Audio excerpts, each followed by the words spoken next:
மல்லி சீரியலில் இன்றைக்கி என்ன நடக்குது அப்படின்னு சொல்லிட்டு பார்த்தீங்கன்னா, ரேணுகா வந்து என்ன நினச்சிருக்காங்க அப்படின்னு சொல்லிட்டு பார்த்தீங்கன்னா, இதுக்கப்புறம் நம்ம இங்கே இருந்தால் கடையில் இருந்தால் வந்து நம்ம மாட்டிப்போம். நம்ம யார் என்ன அப்படின்ற விஷயம் வந்து மல்லிக்கு தெரிஞ்சிரும் அப்படின்றதுக்காக தான் வந்து ரேணுகா வந்து அங்கேருந்து எஸ்கேப் ஆகியிருக்காங்க. அங்கேருந்து எஸ்கேப் ஆனது மட்டும் இல்லை, இதுக்கப்புறம் நம்ம மல்லி வீட்டுக்கு போனால் வந்து நம்மளால் இங்கே சர்வை பண்ண முடியாது. எப்படியும் வந்து மல்லி நம்மளுக்கு நோண்டுவா. அது மட்டும் இல்லாமல் இவங்க தேடிட்டு வந்து நம்ம வீட்டுக்கே போயிருக்காங்க. அதனால் வந்து நம்ம கரெக்டாக வந்து எல்லாருக்கிட்டையும் மாட்டிப்போம் அப்படின்றதுக்காகவே வந்து பிளான் பண்ணி எப்படியாச்சும் வந்து நம்ம கதிரேசன் கிட்டே போயிடணும். அது மட்டும் இல்லாமல் வீட்டில் இருக்கிற எல்லாரையுமே வந்து மல்லிக்கு எதிராக வந்து தூண்டி விட்டுட்டா வந்து மல்லி சொல்கிறது வந்து யாரும் நம்ப மாட்டாங்க. மல்லி பேசுகிறத வந்து காது கொடுத்து கூட யாரும் கேட்க மாட்டாங்க அப்படின்ற ஒரு விஷயத்துக்காக வந்து ரேணுகா வந்து நல்லாவே பிளான் போட்டிருக்காங்க. அங்கேருந்து எஸ்கேப் ஆகிட்டு வந்து ரோட்டில் வந்து நின்றுட்டுருக்காங்க. ரோட்டில் வந்து நின்றுட்டுருக்கிறத நிஷா வருவாங்கன்னு தெரிஞ்சு போயிட்டாங்க, நின்றாங்களா இல்லை எதிர்ச்சியாக வந்து பார்த்தாங்களா என்ன அப்படின்னு சொல்லிட்டு தெரியல. நிஷா அந்த இடத்துக்கு வரும்போது இவங்க ஆக்சிடெண்ட் ஆகுற மாதிரி வந்து ட்ராமா போட்டுட்ருக்காங்க. அந்த இடத்துல வந்து நிஷா வந்து ரேணுகா அக்காவை காப்பாற்றி வீட்டுக்கு கூட்டிகிட்டு போயிருக்காங்க. வீட்டுக்கு கூட்டிகிட்டு போனது மட்டும் இல்லாமல் கதிரேசன் கிட்ட இருக்கிறது இல்லாதது எல்லாமே சொல்லி வச்சுருக்காங்க. என்ன அப்படின்னா, அக்காவை இவங்க சரியாகவே பார்த்துக்கிறது இல்லை. இவங்க ரோட்டில் இருந்தாங்க, அதுவும் இவங்களுக்கு ஜஸ்ட்டு மிஸ்ஸு. கார் வந்து அடித்து போயிருக்கும். இந்நேரம் நம்ம ரேணுகா அக்காவை உயிரோடவே பார்த்துருக்க முடியாது. நீங்கள் எதுக்கு மல்லி வீட்டுக்கு போனீங்க? ரேணுகா அக்கா குணமாகணும், ரேணுகா அக்கா வந்து நல்லா இருக்கணும், சீக்கிரமாக வந்து குணமடைஞ்சிடணும், அவளை வந்து ரேணுகா அக்கா வந்து மல்லி தான் வந்து நல்லா பார்த்துப்பா அப்படின்னு சொல்லிட்டு தானே எல்லோரும் போனீங்க. இப்போ மல்லி எங்கே போனா? அக்காவை இப்படி நடு ரோட்டில் விட்டு எங்கே போனாங்க எல்லாரும்? அதுவும் அவங்க இன்னும் தேடக்கூட இல்லை, அப்படி இப்படின்னு சொல்லிட்டு எல்லாம் வந்து ஆல்ரெடி வந்து நிஷாவுக்கு வந்து மல்லியை வந்து சுத்தமாக ஆகாது. இதுதான் சான்ஸ்ரா அப்படின்னு சொல்லிட்டு வந்து இருக்கிறது இல்லாத எல்லாத்தையுமே வந்து போட்டு தள்ளிட்டு இருக்காங்க. இதையும் வந்து கதிரேசன் வந்து கண்மூடித்தனமாக நம்பிட்டு இருக்காரு. ஏன்னா வந்து ரேணுகா வந்து அந்த மாதிரியான ஒரு ஆக்டிங்கை போட்டுட்ருக்காங்க. இல்லை மல்லி என்னை விட்டுட்டு போயிட்டா, நான் என்னை கடைக்கு கூட்டின்னு வந்து அதை விட்டுட்டு ஓடிட்டா அப்படின்னு எல்லாம் வந்து இந்த மாதிரி எல்லாம் வந்து சொல்லிகிட்ருக்காங்க. கதிரேசனுக்கு வந்து உடனே கோவம் வந்துடுது. மல்லிக்கு உடனே கால் பண்ணி ரேணுகா கிட்ட குடும்பம் நான் பேசணும் அப்படின்னு சொல்லிட்டு கேட்குறாங்க. இங்கே தான் வந்து ரேணுகா எங்கே போனா அப்படின்னே தெரியாமல் வந்து மல்லியும் விஜய் வந்து யோசிச்சுட்டு இருக்காங்க. அது மட்டும் இல்லாமல் இல்லை அப்படின்னு சொன்னால் வந்து இவர் ஃபீல் பண்ணுவார் அப்படின்றதுக்காக வந்து மல்லி வந்து அந்த இடத்துல போய் சொல்கிறாங்க. என்ன அப்படின்னு சொல்லிட்டு பார்த்தீங்கன்னா, அக்கா குளிச்சுட்டு இருக்காங்க, அப்புறம் பேசுங்க அப்படின்னு சொல்கிறாங்க. அது கதிரேசன் வந்து பொய் சொல்கிறீங்களா, அப்போ என் பொண்ணை கொல்ல பார்க்குறீங்களா அப்படின்னு எல்லாம் வந்து கேட்குறாரு. என்ன மல்லி பயம் விட்டு போச்சா?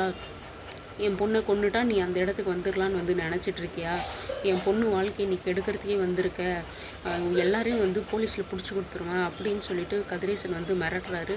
என்ன கதிரேசன், நேற்று வரைக்கும் நல்லா இருந்தீங்க தம் பொண்ணு அப்படின்னு சொல்லிட்டு இப்போ வந்து அவங்க சொல்கிறத நம்பாமல் ரேணுகா வந்து எது சொன்னாலும் வந்து நம்புறீங்களா? அது உண்மை இருக்குமா, இல்லை இப்படியெல்லாம் நடக்குமா அப்படின்னு சொல்லிட்டு கொஞ்சமாவது யோசிக்க மாட்டேன்றீங்களா? அது மட்டும் இல்லாமல் மல்லி மேலே வந்து இவ்வளோ கோபமாக வந்து இவ்வளோ ஆர்ஷாக வந்து பேசுகிறதுக்கான காரணம் என்ன? ரேணுகாவை வந்து போட்டு தள்ளிட்டு அந்த இடத்துக்கு வந்து மல்லி வந்து வர்றதுக்கு ஆசைப்படுவாளா? நீங்களா இப்படி பேசுகிறீங்க? நேற்று வரைக்கும் வந்து இவ்வளோ நாள் வந்து இப்போதைக்கு வந்து மல்லி தான் வந்து விஜயோட ஒய்ஃபு. அதை நீங்கள் புரிஞ்சுக்காமல் வந்து செத்து போயிட்டவளை கூட்டிகிட்டு வந்து இப்படியெல்லாம் பேசிகிட்டு இருக்கீங்களே. மல்லி தான் வந்து உங்ககிட்ட சண்டை போடணும். அதை விட்டுட்டு நீங்கள் வந்து மல்லிக்கிட்ட சண்டை போட்டுட்ருக்கீங்க. என் பொண்ணோட வாழ்க்கையை கெடுக்க பார்க்குற, என் பொண்ணை கொண்டுட்டு நீ அந்த இடத்துக்கு வரணும்னு நினைக்கிறியா அப்படின்னெல்லாம் வந்து சொல்லிகிட்ருக்கீங்க.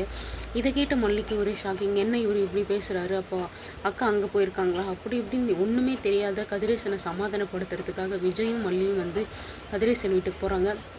வீட்டுக்கு போகும்போது கதிரேசன் வந்து, மல்லி நீ வீட்டுக்குள்ளேயே வராத, உனக்கு வீட்டுக்குள்ளே வர்றதுக்கு கொஞ்சம் கூட தகுதியே இல்லை, உனக்கு இங்கே என்ன உரிமை இருக்குது அப்படின்னு சொல்லிட்டு இங்கே வர அப்படின்னு சொல்லிட்டு எல்லாம் வந்து மல்லி வந்து எல்லாரும் திட்ட ஆரம்பிச்சிட்டாங்க. இதில் கூட சேர்ந்து நிஷா வேற நீ தான் இது எங்கள் அக்காவை பார்த்துக்கிற லட்சணமா? அவங்க எங்கே போகிறாங்க என்ன வராங்கன்னு தெரியாமல் கூட்டின்னு வந்து நடு ரோட்டில் விட்டு போயிருக்கியே, உனக்கு கொஞ்சம் கூட அறிவு இருக்கா அப்படின்னு சொல்லிட்டு நிஷா சும்மாவே ஆடுவா. இப்போ என்ன சொல்லவா வேணும்? நிறைய நல்ல ஒரு பாயிண்ட் கிடச்சிருக்கு. இது வந்து இந்த ரேணுகா வந்து தப்பிச்சு வந்து இப்படி வந்து மல்லியை வந்து மாட்டி விட்டுருச்சு. இந்த பொண்ணு இந்த ரேணுகா ஏன் இப்படி பண்ணிகிட்ருக்காங்க அப்படின்னா, ஏன்னா அவங்க தப்பிக்கணும், வேறு வழியே கிடையாது. அதுக்கு வந்து மல்லி மேலே பழி போட்டால் மட்டும்தான் இவங்க தப்பிக்க முடியும் அப்படின்றதுனால மல்லி மேலே ஃபுல்லாக வந்து எல்லாரையும் வந்து திருப்பி விட்டுட்டாங்க.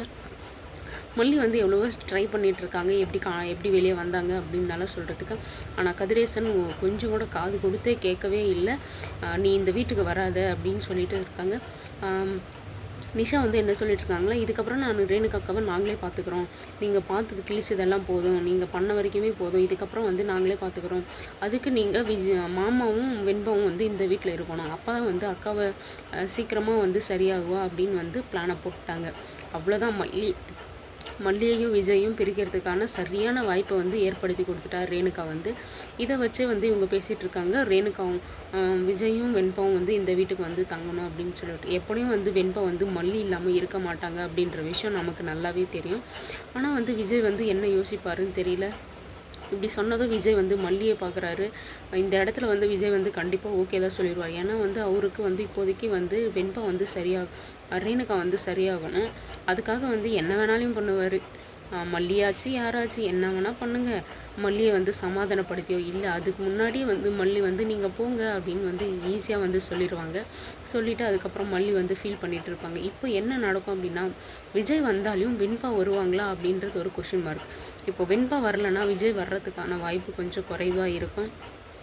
இப்போது வெண்பாவும் வந்து சமாதானப்படுத்தியோ திட்டியோ அளவச்சியோ வந்து எப்படி கூட்டிகிட்டு வந்துடுவாங்க அப்படின்னா, மல்லியையும் விஜயும் வந்து பிரிக்கிறதுக்கு இவங்கெல்லாம் இப்படி பிளான் போட்டுட்ருக்காங்க. அது பிளானை வந்து எக்ஸிக்யூட் பண்ணுறதே வந்து இந்த ரேணுகா தான். ஏன்னா வந்து இவங்க 2 பேரும் பேச ஆரம்பிச்சிட்டாங்கன்னா நம்ம மாட்டிப்போம் அப்படின்றது வந்து ரேணுகாவுக்கு நல்லாவே தெரியும். அதனால தான் வந்து இவங்க வந்து ஸ்மூத்தாக வந்து கொண்டு போயிட்டுருக்காங்க, கொஞ்சம் கூட மாட்டாத மாதிரி.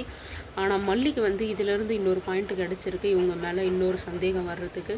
மல்லி அதை பிடிச்சி போவாங்களா, இல்லை விஜய் போயிட்டாரு அப்படின்னு சொல்லிட்டு வந்து ஃபீல் பண்ணிகிட்டே இருப்பாங்களா அப்படின்னு சொல்லிட்டு வெயிட் பண்ணிவிட்டு பார்க்கலாம்.